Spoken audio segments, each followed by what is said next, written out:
like this done is that we're both talking to each other through the embrace. She's telling me how long she wants to embellish, because I feel it through here. I feel it through this attention. I feel her foot, of course. And then when she crosses over, she's still communicating to me. And then when she starts moving, I help her move. Like it's a dialogue moment. It's a true dialogue.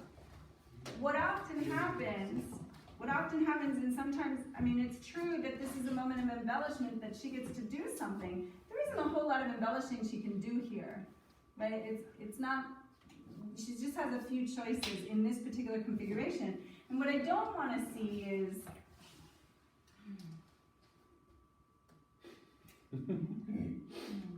are you done yet?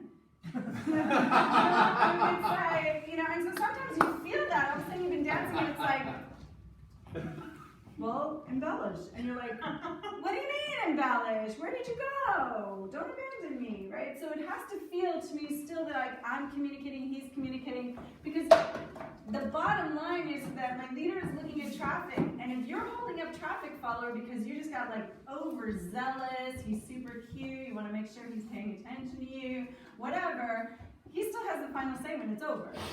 So if he disconnects and tries to connect and try and move you, you will feel pushed. If you disconnect and he tries to move you, you will feel pushed.